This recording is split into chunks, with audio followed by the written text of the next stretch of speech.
What's up, everyone? It's the OOTP GM. Want to welcome you to the 14th episode of my Detroit Tigers GM Let's Play here on Out of the Park Baseball 18. So we are kicking off the second part of the 2019 offseason with a bang. We are here and we are going to make a blockbuster 10-player trade with the Los Angeles Dodgers. So I want to spend a little bit of time and give you guys some background on how this trade came about and why exactly I'm making this trade and how I think this is going to help us both currently and in the future. So this trade came about when I was looking for trade proposals originally for Jordan Zimmermann, and I offered him up, and the Dodgers offered me Yasiel Puig in return, but they wouldn't take anybody else. They would just send me Puig and nothing else. And Puig, he has 1 year left on his contract for next season, then he has a team option, and his salary is less than what Zimmermann's making. But obviously with Puig, his personality is not ideal. But I wanted to get something more if I was going to trade away Zimmermann, so I started swapping in and out pieces, and eventually it built into this. So the players that we are offering, the biggest piece of this deal is Justin Upton. We don't have to retain any of his salary. We're sending all of his remaining money, which is 2 more seasons. We're sending all of that money to the Dodgers. They're taking it off our hands. We don't have to pay him anything else. So we're getting rid of Justin Upton. We're also trading Trevor Rosenthal.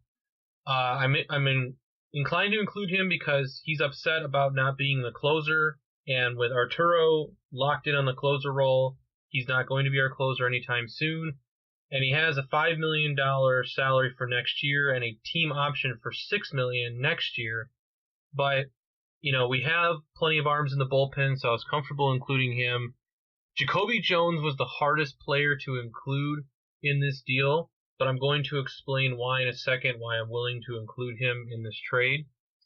And then we're also throwing in 2 low-level prospects. This is a 20-year-old shortstop, 1.5-star potential.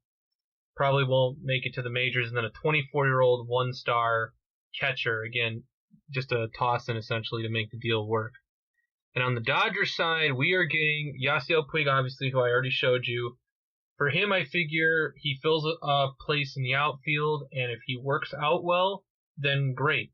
We can hold on to him. We can even pick up his team option for next year. But if he doesn't work out well, either with our team or with anybody on the team because of these issues here, we decline his team option, or we even trade him at the deadline next year. But he's only 28 years old. He's still got decent abilities, and that's why I was comfortable making a trade with him.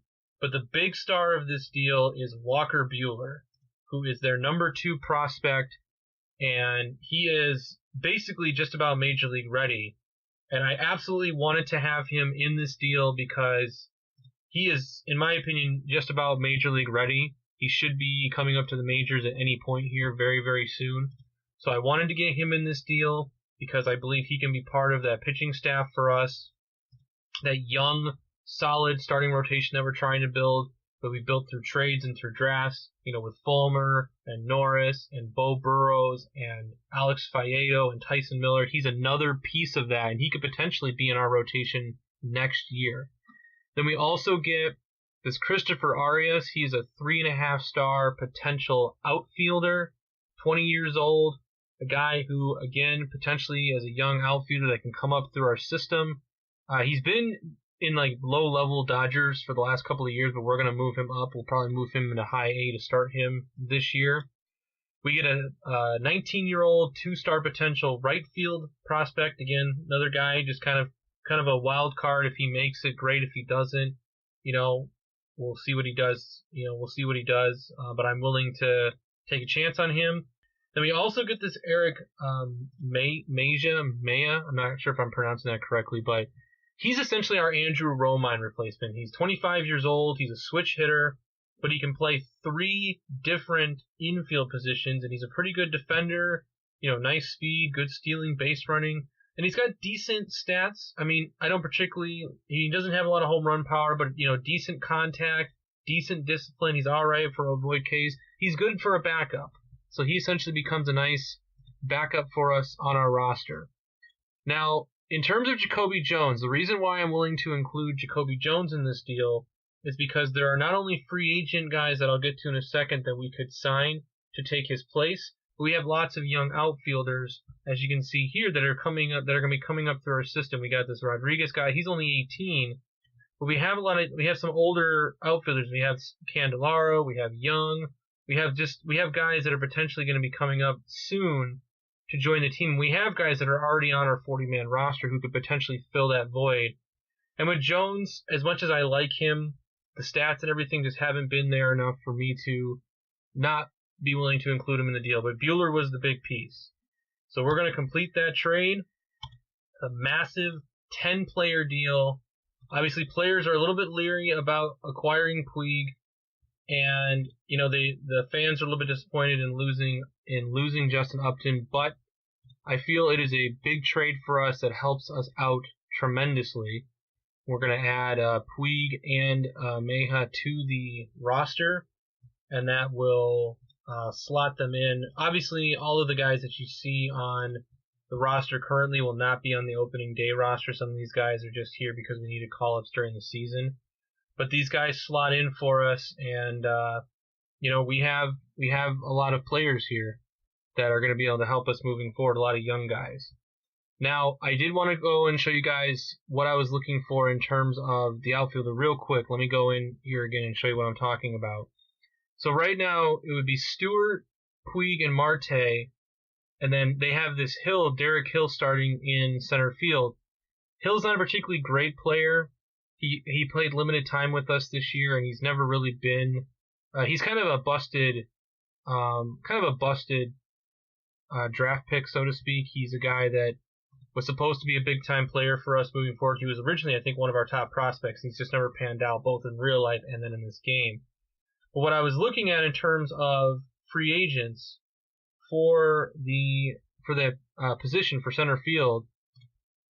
If you go into center field, there are some guys here. Michael Brantley is an option. He's only looking for $2.6 million.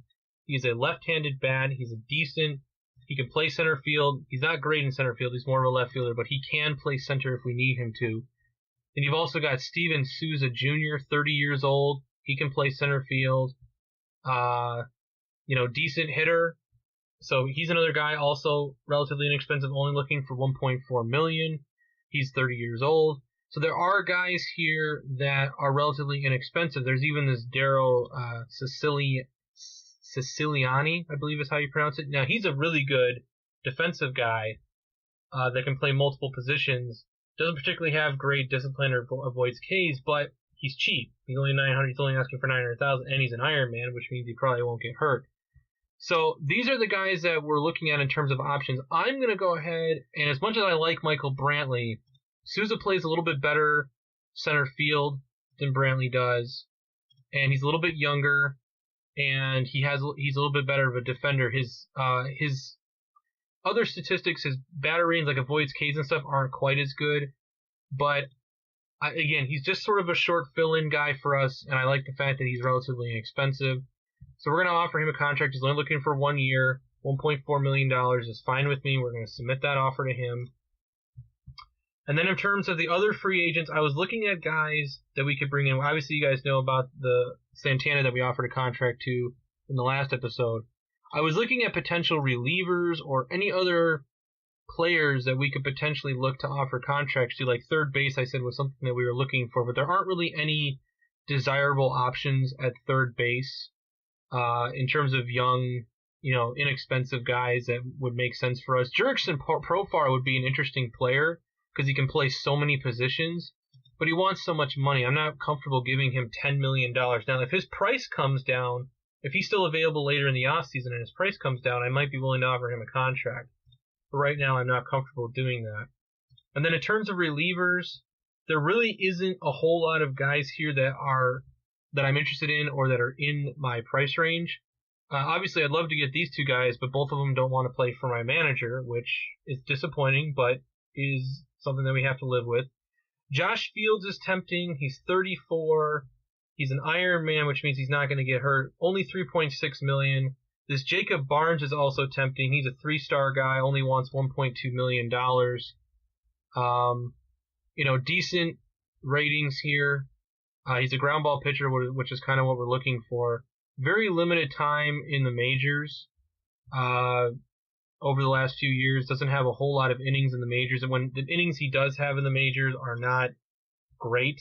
You can see 58 innings the last couple of years, and his ERA is over 6 and over 7. So doesn't have a particularly great history. But again, it never hurts to add more arms just to have guys that are there. And obviously, if we don't like what he does during spring training, we can always put him on waivers, and that's not a big deal for me. So we're going to offer him a quick contract. And then what I'm going to do is I'm going to go ahead and I'm going to skip forward. I don't anticipate making any trades for Jordan Zimmermann. I think we're just going to have to live with him being on our roster for next season, for the last year of his contract, because you'll see he's only got one more year left next year. The other guy that I am interested in trying to find a trade for is Miguel Cabrera. The problem with Cabrera is, as I said before, the only trade that I could find that's any sort of precedent for him is the Adrian Gonzalez deal that was between the Dodgers and the Red Sox a number of years ago. And in that deal, Gonzalez was obviously a lot younger, and he had other players that he was traded for. But again, it's not really the same thing, and I think it's going to be hard to find a deal for Cabrera, at least right now, that makes sense. So I think we're going to kind of be stuck with Cabrera for the time being. So what I'm going to do is I'm going to pause the video here, and I'm going to move forward to the Rule 5 draft. And then we will complete the Rule 5 draft. If I find any trades or any other moves that I want to make, I'll fill you guys in on that. But eventually what we'll do is we'll move forward, we'll see what the Hall of Fame voting results are, and then finally we'll finish up with a season preview, most likely at the end of the episode. So I will see you guys at the Rule 5 draft. Alright, so we are back here for the Rule 5 draft, and I wanted to give you guys just one quick update. So we did have Luis Santana, the really young, talented 5-star player. He did sign with us. He's not listed on here because he was a free agent signing, or a minor league player, but he did sign with us. So we got him to sign, and we had a couple other offers that we made that I showed to you guys before. We're still waiting to hear back from them. But we are here. We're at the Rule 5 draft. I have added everybody to the list that I needed to or wanted to. Walker Buehler, Peter Alonso, Vladimir Guerrero Jr. needed to be added. Tyson Miller we added. Some of the other players, like Tyler Alexander, if he gets picked, I'm not going to let it bother me because he struggled immensely the last few years. I'm probably going to just let the computer handle him because he hasn't really shown any promise. Same thing with like Kyle Funkhauser. He's continued to struggle, so if the computer selects him, I don't think they're going to, but if they do, it's not a big deal. So we have the 11th pick in the Rule 5 draft, and we're going to go ahead and continue. And there's obviously a few players here that are really tempting. Guys like this Aaron Altherr and Domingo Santana, and Hunter Strickland is interesting. He's 31 years old. He's pitched for a lot of teams in the majors in the past. He pitched for San Francisco most recently. He's an interesting guy to potentially snag for the Rule 5 draft. I'm actually really tempted to grab him if he doesn't get selected. And then Tyler Beede is also an interesting guy, 3-star starting pitcher. So we are going to advance until next pick by Detroit. And it doesn't look like any of the guys that we were considering were picked. Now, again, we've had limited success with picking guys in the past, bullpen guys in the past. Strickland, I think, is the exception to the rule because he does have a history. And both of these guys here, this Aaron Altherr, his stats, he's played in the majors before. He actually played really a while in the majors for Philly back in 2017, but even though he has really good defensive center field stats, I'm not sure about his other statistics, plus the fact that we have other guys at these positions already. Domingo Santana is another guy. Played decent in AAA last year. He has played in the majors in the past. He actually played pretty well for Milwaukee in 2017. Didn't play very well in 2018. Not as good of a defensive guy. Again, decent, not great batting ratings. But I think I am gonna draft Hunter Strickland. It never hurts to have extra arms in the bullpen. And like I said, he's got pretty good solid ratings across the board. He's a 3-pitch guy, and I know his salary, $2.3 million. I'm comfortable paying that. And like I said, if he doesn't work out, we can always put him on waivers or try to move him. So I'm gonna draft Hunter Strickland. Never hurts to have more arms. And we're gonna go until next pick. And as I've said before, as tempting as these two guys are, I think I'm going to pass. Same thing with this Austin Ayun, I believe is how you would pronounce that. Again, he's tempting, but fragile, and some of his ratings don't particularly stand out to me. And we already have so many other players in the outfield that I'm going to go ahead and pass on him. Same thing with this Tyler Beede. We drafted Slager. Slager's didn't work out for us very well. At least so far he hasn't.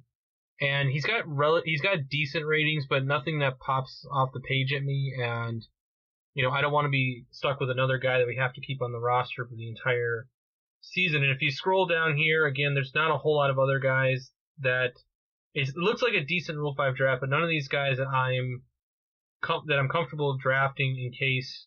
Because we'd have to keep him on the roster for the entire season. So I'm going to go ahead and I'm going to see real quick if Epstein recommends anybody. He wants us to take this Ty Ross, who is a catcher, but we already have. I mean, he's a really good personality, but I'm not particularly solid about his ratings.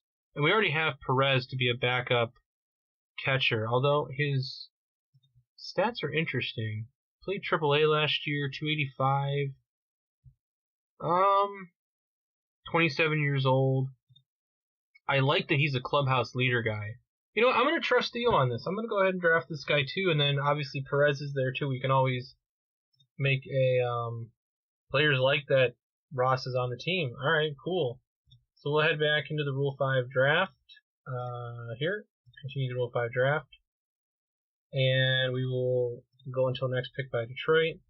And I believe we're gonna go ahead. I'm not gonna pick anybody else. I'm gonna see if Theo recommends anybody, but he does recommend this David Bote. He's a first baseman. Now we already have a first baseman coming up through our system, and that's Alonso. So I'm gonna skip on Bote, and I'm gonna go ahead and just complete the draft.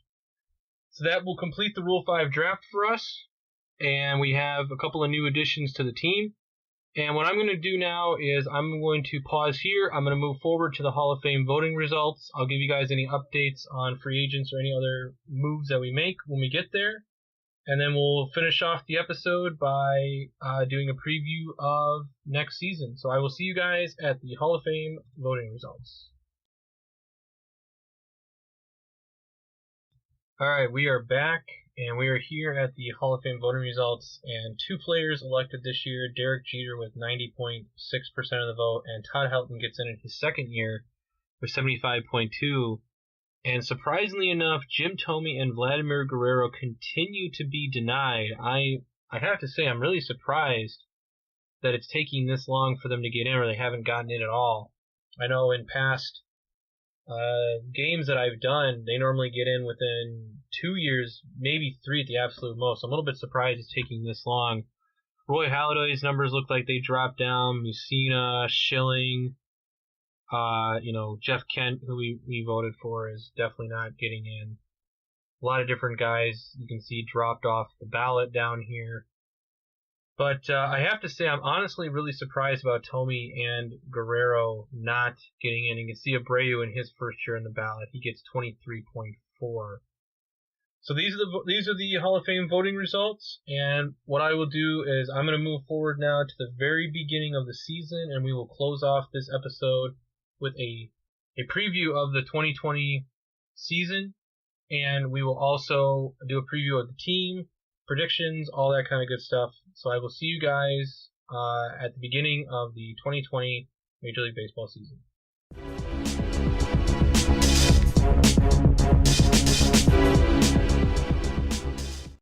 Alright guys, so we are here at opening day of the 2020 season, and I want to go ahead and walk you guys through who's going to be on the team this year, and then show you guys the season preview, the top prospects this year, and then finally I'll show you guys what the progression of our own prospects are at this point. But let's go ahead and we will look at the team first. So starting rotation is Michael Fulmer. Walker Buehler did make our rotation out of spring training. He was excellent with a 2.25 ERA in 5 starts. And then we have Zimmerman, Spencer Turnbull, and Aaron Slegers. Daniel Norris is currently on the disabled list, and Bo Burrows struggled in spring training, so he's currently in AAA. So whoever struggles the most out of these guys will either get moved down or moved around when Norris comes back, and then if another person is struggling or whatnot, we'll bring Bo Burrows back up. But he had like a 9 ERA in spring training, that's why we sent him down. And then our bullpen, I had a lot of really hard decisions to make with the bullpen, but they have Steckenrider actually as our closer this year, even though he struggled massively for us in 2 years of working. But again, it is Ryan Sandberg who has control over this, which means Arturo gets moved to our setup guy. Then Hunter Strickland is also the setup guy, and then we've got Robbie Ross, Jacob Barnes, Jared Lekind, and Stumpf. These guys were both free agent signings. And then Minter and Jimenez I had to send down because they both struggled in spring training. They'll probably get a quick call back up if any of these guys struggle or if we need to make any moves with injuries or whatnot, but I had to move them down because I had some tough decisions to make. In terms of the lineup, we've got Pentecost and Ross, our Rule 5 draft pick, as our 2 catchers. And then we've got Cabrera, Eves, Scope, Shepard, Marte, Stewart, Puig, and Souza as our starters. You can see where they're located here. They've got Puig starting in center and Souza in right, and then Marte is our DH. And then our backups are, as you saw, Ross, and then we've got Eric Meja, the guy we got in the trade with the Dodgers. He's on the team. Micah Johnson and Leon Landry are our other backups. So this is our 25-man roster that we will have going into the season. As I talked about, Norris is our only injury right now going into the year. And then in terms of our own, before we get into the top prospects in the season predictions, I wanted to show you guys our prospects. So some guys have unfortunately seen their ratings dip, and some of them have seen them rise. So we signed this Luis Santana. He's currently our number 1 prospect, and he might be one of the top prospects in the game. I haven't checked it yet, but he's one of our top guys. And I could see him potentially becoming our third baseman moving forward, even though he's a second baseman by nature. He can play multiple positions. I imagine he'll make the transition to the majors very quickly, which is kind of why we signed him. Walker Buehler's on the major league roster. And then we've got Cabello, who's in low A. He's one of our catching prospects. Alex Faedo is starting the year in high A, but he will probably move up quickly if he continues to pitch well. This Julio Rodriguez is one of the guys that we got in the trade with San Francisco. He was the Matt Davidson trade that we also got Faedo in.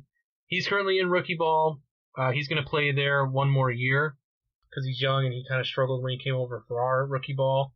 Then we've got Alonso and Burrows. They are both in AAA. They could get quick call-ups if we need them for any reason.